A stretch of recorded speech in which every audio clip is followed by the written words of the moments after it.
Welcome to meeting number 70 of the House of Commons Standing Committee on Finance, pursuant to Standing Order 108, Bracket 2, and a motion adopted by the committee on Wednesday, November 16, 2022. The committee is meeting to proceed with the clause-by-clause of Bill C-32, an act to implement certain provisions of the Fall Economic Statement tabled in Parliament on November 3rd, 2022, and certain provisions of the budget tabled in Parliament on April 7th, 2022. Today's meeting is taking place in a hybrid format pursuant to the House Order of June 23rd, 2022. Members are attending in person in the room and remotely using the Zoom application. I'd like to make a few comments for the benefit of the witnesses and the members. Please wait until I recognize you by name before speaking. For those participating by video conference, click on the microphone icon to activate your mic, and please mute yourself when you are not speaking. Interpretation for those on Zoom, you have the choice at the bottom of your screen of either floor, English, or French. For those in the room, you can use the earpiece and select the desired channel. A reminder that all comments should be adjusted if you can. We appreciate your patience and understanding in this regard. Members, before we go to clause-by-clause consideration of Bill C-32, you would have received the budget for C-228 study from the clerk on Tuesday. Everybody should have received it at 11:03 a.m. Just looking around for approval that everybody is good with that budget. Okay, I see approval, so the budget's approved. Great. Today, to help with our clause-by-clause considerations of Bill C-32, we have officials from the Canadian Space Agency, the Department of Crown, Indigenous Relations and Northern Affairs, Department of Employment and Social Development, Department of Finance, and the Department of Justice. Thank you to all our officials. On behalf of the committee, I wish to inform the committee that all witnesses have been tested for today's meeting and have passed the test. Clerk, we did have one that was, we're not. She's okay. Okay, all witnesses. So they have all been tested and they all have met the test. Okay, so now moving to the bill. Pursuant to Standing Order 75, Bracket 1, consideration of Clause 1, bracket short title, is postponed. Mr. Chair, point of order. A point of order, yes. As brevity is the soul of wit, I will be quick, and I'm renowned in this committee for my brevity. So, but I did just want to, in all seriousness, just put a couple of comments onto the record if the other members would indulge me. So, Conservatives will not be supporting Bill C-32, the legislative implementation of the Fall Economic Statement. Prior to the announcement, the Fall Economic Update, Conservatives stated they had two requirements for the upcoming legislation. One, no new taxes. Two, no new spending. Conservatives put these requirements in place because we are acutely aware of the struggles that Canadians are facing in the midst of one of Canada's largest affordability crises. Food bank usage has climbed to record highs, with 1.5 million Canadians using food banks in a single month. A third of those were children, so that's 500,000 children who had to go to the food banks just to eat in 1 month. And nearly half of Canadians are within $200 of insolvency, and with rising interest rates, many Canadians are now on the brink of losing their homes. The pain that has been inflicted is the responsibility of the failed Liberal tax and spend agenda. This greedy government, in the Fall Economic Statement, refused to give up even $1 revenue while adding to Canadian suffering. Instead, they are stubbornly refusing to relent on their plan to raise the carbon tax, which, according to the Bank of Canada, is inflationary. So this represents a double hit for Canadians. One is the direct impact on gas, groceries, and home heating, but then there's also the impact of inflation, which at its low rate of $48 per ton was estimated by the Bank of Canada to be 0.4, and very well could be over 1% when we get our numbers back from the PPO. On January 1st yet, these greedy Liberals will take yet more money from Canadians. And for what sin, what travesty have these Canadians committed? By going to work. In one of the worst labor shortages in recent history, these Liberals are actively disincentivizing work. They're punishing workers by increasing the payroll tax. In addition to direct taxation, this government is indirectly increasing the burden on workers through inflationary spending. As Tiff Macklin said at this very committee in response to my colleague's question, more spending equals more inflation. The more these Liberals spend, the harder life gets for Canadians. We have also heard from the comments not just of the current Bank of Canada Governor, Tiff Macklin, but also former Bank of Canada and future Liberal leader Mark Carney, that inflation is actually a homegrown problem, that it is a direct result of these government's tax and spend policies. The government has had the opportunity to provide hope by reducing the burden through reductions in the carbon tax or the payroll tax, or even canceling their planned tax hikes on Canada's sacrosanct tradition of drinking beer. But unfortunately, the only thing that they had to offer Canadians was more taxes and more inflation. At a time when Canadians needed a hand up, these Liberals dropped an anchor on Canadians. For these reasons and many more, Conservatives cannot support Bill C-32. Thank you. Lawrence, I did see MP Samari, you had your hand up. Oui, merci, Monsieur le Président. Moi aussi. Thank you, Mr. Chair. I also have a point of order. I'd like to make a statement, and I hope that will be as brief as that by my colleague Philip.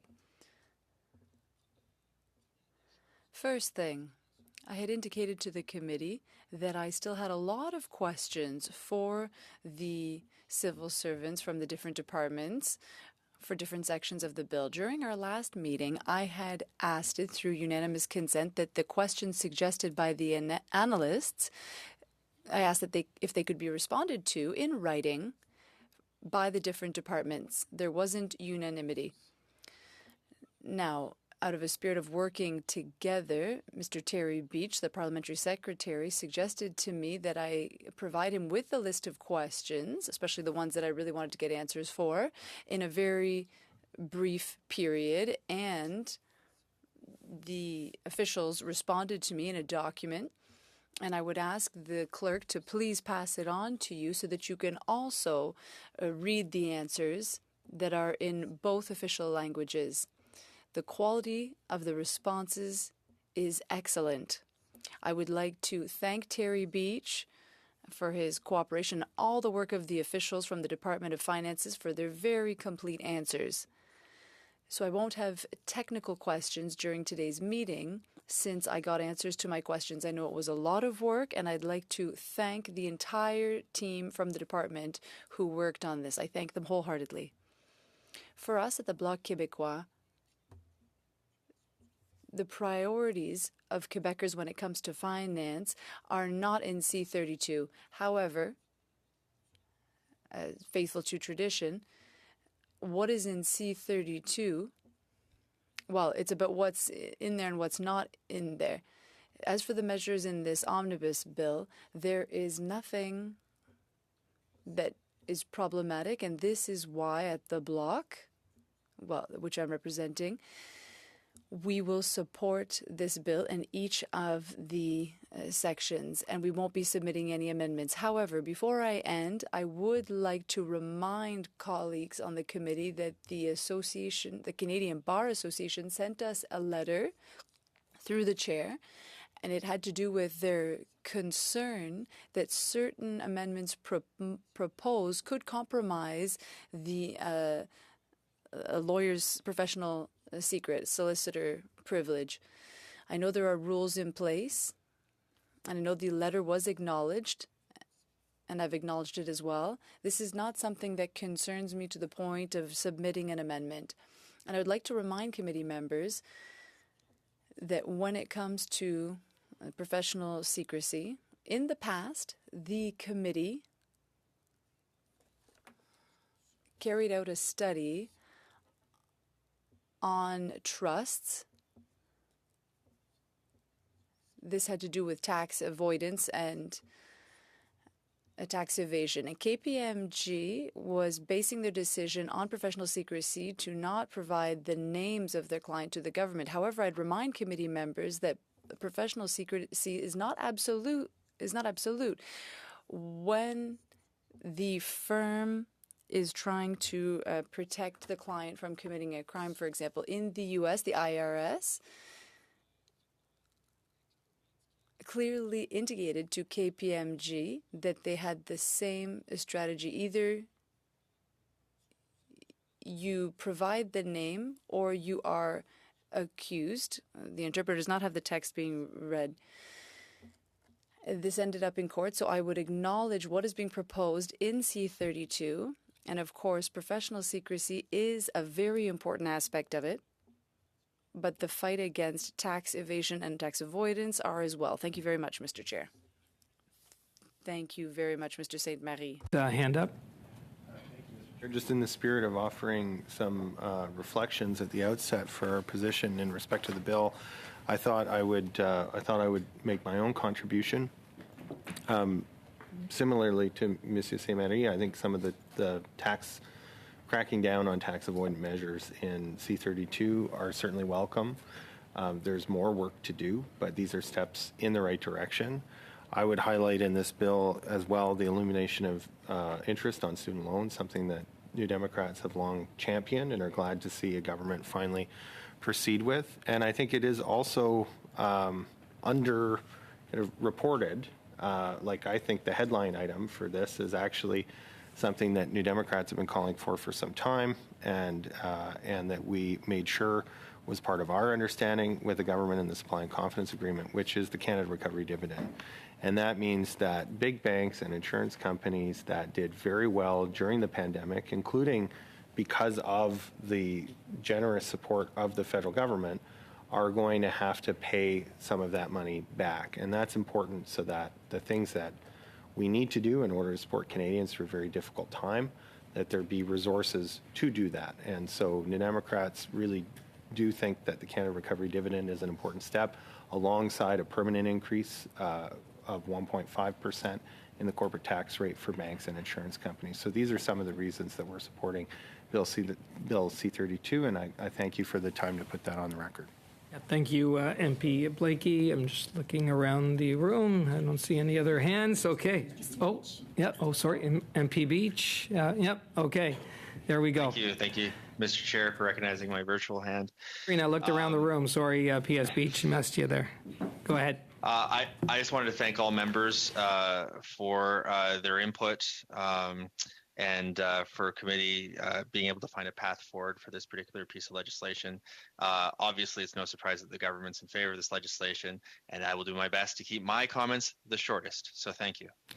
All right. Thank you for the brevity, and thank you, PS Beach, for helping bring people together. It was good to hear some really nice comments. Listen, so members, we are at, as I had read, so we're at Clause 2. Shall Clause 2 carry? MP Hallen. Mr. Chair, I'd just like to ask for a recorded vote in the first one, if that's okay with you. Recorded vote, Clerk? Mr. Baker? In favor. Mr. Beach? In favor. Madame Châtel? Pour. Ms. Jerovitz? Pour. Mr. MacDonald? In favor. Mr. Chambers? Contre. Mr. Hallen? Against? Mr. Lawrence? Contre. Mr. Morans? Contra. Monsieur Sainte-Marie? En faveur. Mr. Blakey? En faveur. 7 yes, 4 nays. It's carried. And now, members, as I understand, it's 'tis the season, right? So it looks like everybody is in somewhat of agreement. So as I understand, to look at, so this would be clauses 3 through to 168. Yep, 3 to 168. And MP Hallen? Conservatives would like to apply our previous vote to all the future ones as well. Okay. Members, looks like they would like the previous vote to be applied to clauses 3 through 168. Okay, see agreement? Okay, carried. So that takes us to the title. Shall the short title carry? Everybody's in agreement? Avec dissidence. Shall- With dissidents. So it's carried. So shall the title carry? On division. Shall the bill carry? Okay, yes. And shall the chair report the bill to the House? Okay, and shall the committee order a reprint of the bill? No, I don't need that. Okay, that's great. Okay, so we are done. Congratulations, members. So, and I'm glad everybody is doing so well. Members, I just want to bring to your attention. So we've talked about our next meeting for Monday around 2:41. And then now getting to, and then Wednesday, we were looking at fiscal federalism. And so the clerk has some witnesses from you, but not. I don't know if you want to put forward some more witnesses that the clerk can invite. This would be for next Wednesday's meeting on fiscal federalism. Right, correct, clerk? Maybe you can just let the members know where we're at in terms of witnesses. Yes, so I have enough witnesses on the Liberal side. Unless you want to add more and change the priority, that's fine too. I have one witness on the Conservative side, and I don't have any witnesses. J'ai pas de témoins pour le Bloc, and I don't have any for the NDP as well. I was speaking with the analysts that are in the back of the room, and they told me that they would be happy to suggest witnesses as well, so they could send me a list, suggested witnesses for maybe tomorrow. And I can send that to you tomorrow during the day before the evening, and then you could just get back to me by Friday who you'd like to invite for next Wednesday. If that I pleases see the committee. two hands up. I'm sure MP Blakey, yeah, because it's on fiscal federalism. MP Blakey? I'm just going to say, we do certainly have some names, and we'll be happy to get those to you as soon as possible. I think probably by the end of the day tomorrow at the latest. Yeah. Okay, great. And then I've got MP Chambers, then MP Samari. Or was it Oh, go. MP Samari, please? Oui. Bon. Donc, tout. So, just as my colleague Danielle, we also have witnesses. I spoke briefly at the beginning of the meeting with the clerk. We'll be submitting those. Thank you. And MP Chambers. Thank you, Mr. Chair. Just want to flag for members, next Tuesday, the Auditor General is releasing her report, which was a request from this committee. There's a lockup at 7 in the morning for those of you who are interested. But I'm just flagging for the committee. Of course, would not want to ask anybody until we see the report. But it has been precedent in the past when the Auditor General has done a study at request of the committee, we have heard from them, from that office following it. Not asking for that consent here. I'm just flagging that that's coming up next week. And if anybody's interested in going, that will be public on Tuesday. So as we're managing the calendar, that may be a request, should that be the will of the committee. But obviously, we'll wait to see what the report says next week. Okay, well, thank you. Thanks for that update, MP Chambers. Looking around, I think we're good. So shall we adjourn, members? Yes. We're adjourned.